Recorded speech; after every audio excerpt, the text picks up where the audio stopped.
Hello, everyone, and welcome to the latest episode of the Nothing But Locks podcast. I'm your host, Allie Melnicki, accompanied by my favorite coworker, Robert Kowalski. How are you doing today, Robert? Allie, doing great. Quite a series of events over the weekend to bring us to our final tonight, no? Yeah, I was very high on Florida Atlantic. I had picked them on our show last week. Plus, I actually bet them. I sent my brother some money to at least cover. I did when it's 2.5 points. It's like you might as well just take the points. So I did just take the points. I really thought they were going to pull out the victory, but of course, San Diego State came out of nowhere at the end. Butler drilled that jumper as time expired. So it was definitely the more exciting game of the night. UConn blew out Miami. That game wasn't even close from the start. But let's recap real quick. We'll start with the betting trends, Robert. Of the two games, what was the over-under totals? And obviously, we know Florida Atlantic covered but lost, and UConn both won and covered. So what were some of the trends? Yeah, if you take a look at what happened between San Diego State and Florida Atlantic, we opened San Diego State as a 2-point favorite, and it just sat there for a while. Finally bumped up to 2.5, and finally three. And the total really hadn't moved much, and that's where actually, obviously, the second half that went really, really, really slow for Florida Atlantic. And honestly, I think the way you break down that game, I mean, both of them did pretty darn well. Shooting from three. Rebounds are super tight, 35 to 34. Turnovers pretty close. I mean, if you really had to break down how this game played out, there was a good stretch where the bench of the Aztecs really, really dominated Florida Atlantic's bench. I think at one point I saw in the second half they got outscored 20-2. So if we're talking about where that tide turned, it happened right there. Man, I honestly thought that Florida Atlantic had this one tied up, Yeah. Allie. I did too. And you know what, Robert? I missed the first half. I had a daughter's play date, but I did see that. I kept watching on my phone or kept looking at the score on my phone, and I did watch the entire second half. And at least in the last, I would say 10 minutes of the game, Robert, I don't think Florida Atlantic had a rebound. It just seemed like No. San Diego State was just getting offensive board after offensive board. So if you really want to pinpoint Florida Atlantic's downfall, it has to be the rebounding game, would you say?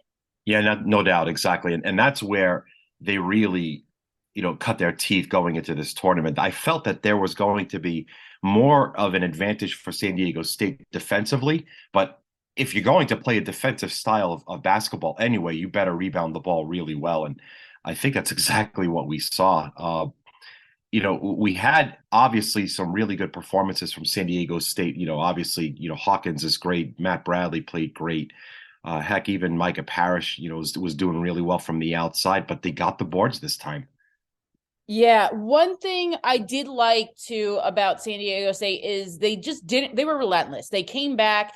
It really looked like Florida Atlantic had a comfortable lead. So let's move on quickly to the next game of the night because San Diego State, again, they came down to the buzzer beater, second game in a row. We know what happened with Creighton the week before. On the other side, Robert, UConn has just had no issues this whole tournament. They literally look like they're an NBA team playing in college basketball. I think that's a fair assumption. The game wasn't even close with Miami. When they had a double-digit lead right at halftime, I said, there's no way Miami's coming back. Did you ever think so? No, and I don't understand. It's like I keep thinking, look, why are we well, how do we continue to disrespect this school? Right. They closed 5.5, rolled Miami. They won 2-point shooting, 61% to 31%. Hit 9 threes against Miami's two and out rebounded them 41 to 32. Uh, Miami shooters, they were finally stifled. They were soft. Their inside defense was soft. It was exploited, and ultimately, I mean, Allie, the way I just look at it, they just continue to this. Right. UConn, that is, they're just got this dominant stretch that's soaring way past market expectations.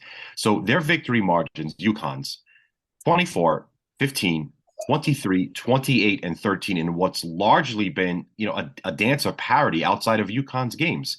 They're just bullying opponents inside the arc and on the boards. It's just been their whole entire MO all tournament long. Yeah, it's funny because I remember reading a few articles the morning and UConn was set 5.5 point favorites. and people were saying jump on Miami because there was the report that I believe it was Okay. Hawkins had a stomach bug the day before, and Sonogo, because he's celebrating. Well, I don't know if celebrating is the right word to use, but he's observing Ramadan right now, so he's fasting during the day, sun up to sundown, I believe. I had no issue with that game. I thought that UConn was still going to blow them out, no matter what. Do you think that people are just looking, like you said, UConn's getting disrespected? Are people just looking for a way to just maybe because they weren't right in their bracket, but just bring this team down? What do you?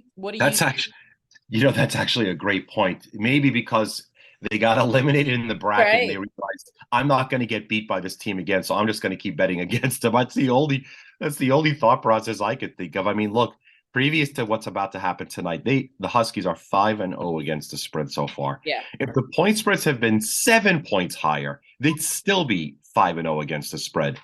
Allie, if they were 10 points higher than what we put against the spread, like let's say they were a 13-point favorite against Gonzaga, et cetera, they'd be 4-1 against the spread. That's insane. And you know what? I'm not tooting my own horn because I did pick UConn to win it all.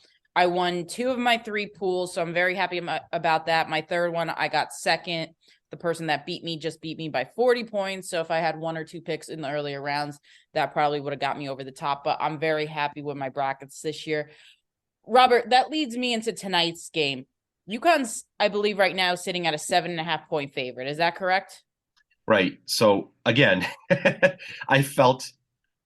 guess just from a regional perspective, I thought finally here's where I start to level out. And so I didn't want to get hung dry with a big pop on San Diego State. So we actually opened UConn 6. Okay. Uh, First bet, limit bet on the Huskies, went to 7, couple more here and there, favorite to the over. We're at 7.5. Wow. The total actually moved as well. We opened 129.5. It's way up 132.5. So UConn 7.5, 132.5, Allie. Yeah. So it's a high number, Robert, and this is a national championship game. My lean is obviously going to be UConn, even though those are a lot of points to lay. So, but to your point, Robert, you can't bet against this team right now. This is the hottest team in both the NBA and NCAA basketball. I just haven't seen a streak like this. Must go back to the UConn with the Kemba Walker years when they just plowed through the competition. But is there any indication that you see that you should bet against UConn tonight? Okay, good point. Right. So I have, if I go back to my rank spreadsheet, I've got UConn. Looks like 8.25 points if I just adjust them for efficiency margin. So the point spread is really, really darn close now. However, UConn's still 1 point better in my book compared to the point spread pretty much anywhere in the market. And why? Right? If we just take a look a little bit deeper into what and how I came up with this figure, the level of play note that I wanted to talk about from earlier in the week, the average through 5 games, UConn is right around like a 99. San Diego State is like an 88, and we can go into that a little bit more. But basically, here's what you need to know. Both UConn and San Diego State at this point have almost identical schedule strengths. San Diego State is advancing. UConn's crushing. Yeah. Right? And why? How are we getting there? UConn's 2-point shooting and rebound edges by game, just it's incredible. 51% to 37% against Iona, out-rebounded them 45-29. St. Mary's, 61% shooting against 43, out-rebounded them by almost 10. Arkansas, 65-32%, out-rebounded them by 12.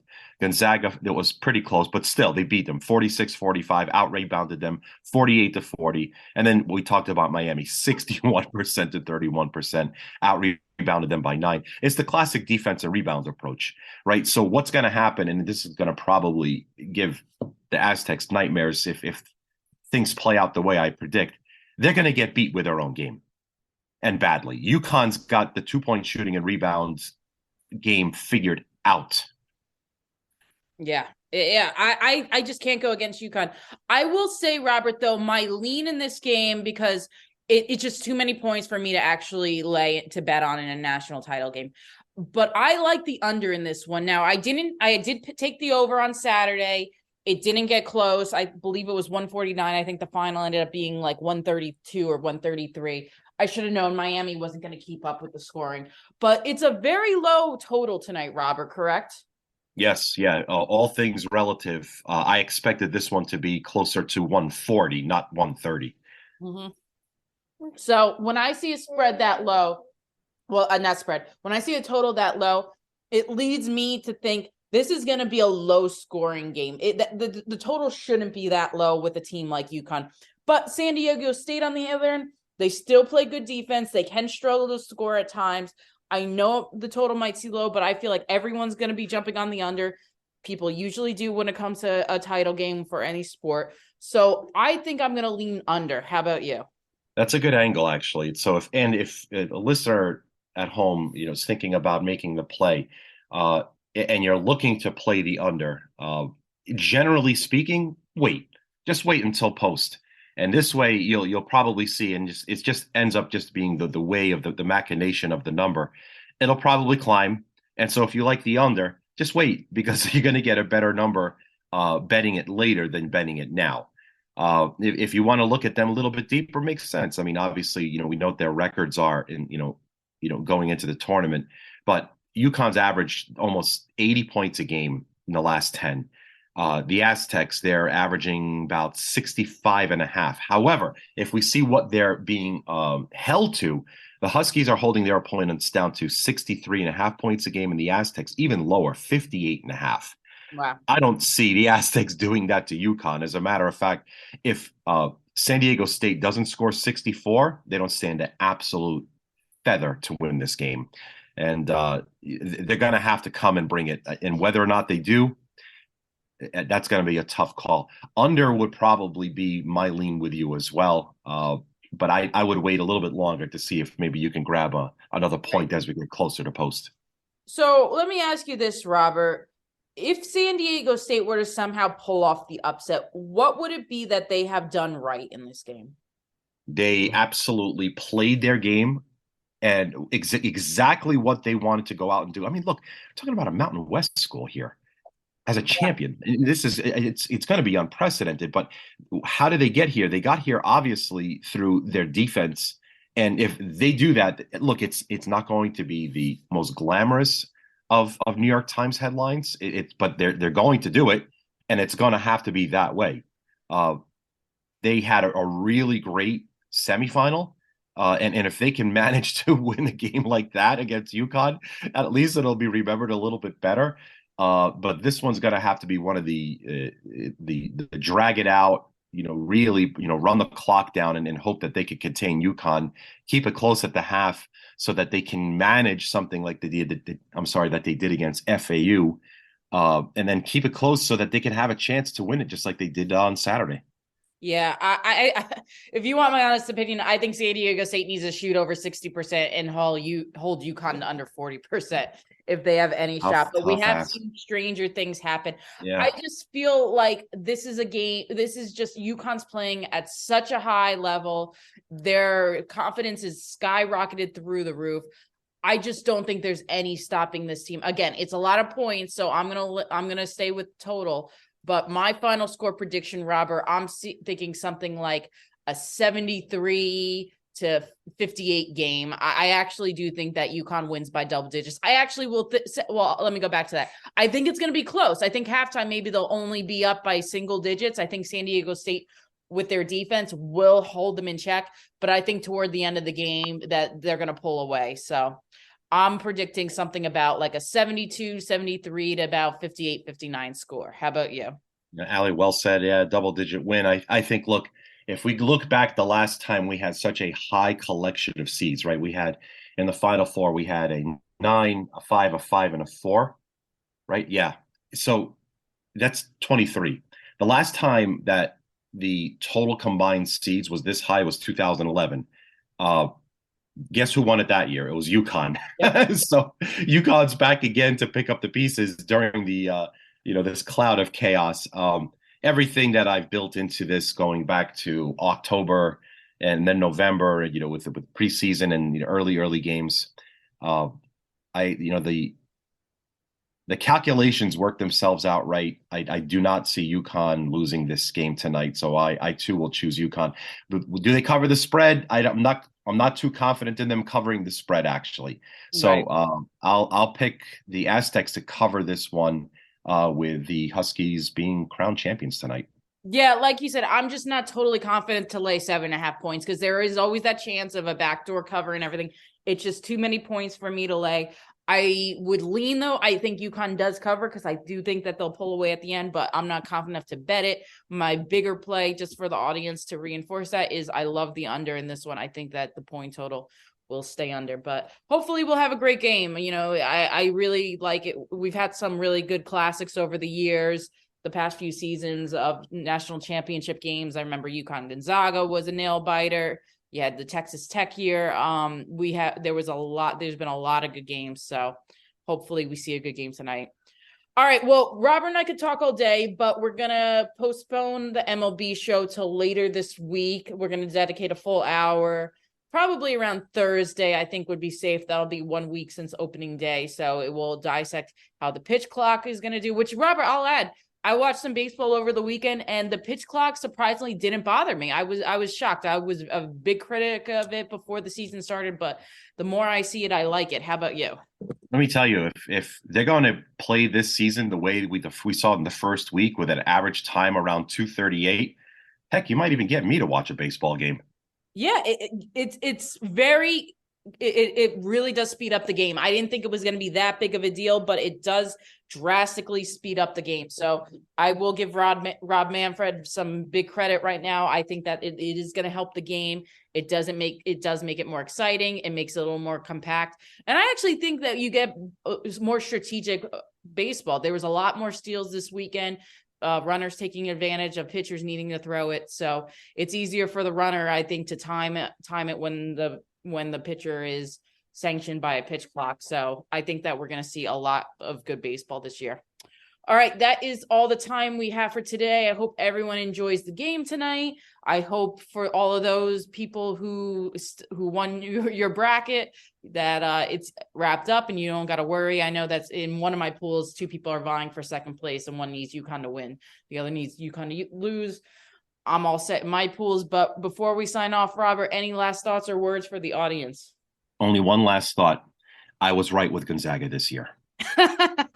There was one team though, you did hop on the Houston train a little too hard though. There's always that number 1 seed that you back a little bit too much. So you're right. I don't ever pick number 1 seeds to win the national title. I never pick a number 1 seed. I think it's very rare that I will. I'm usually always picking a 2 seed or higher. That's just always been my strategy. I feel like especially I think going forward, you're going to see like this year, a lot of 1 seeds get knocked out early. What do you think? I do agree. Yeah, parity is now going to become a far more regular occurrence pretty much everywhere across team sports. I agree. Yep. All right, everyone. Thank you so much. And Robert and I will be back later this week. Take care.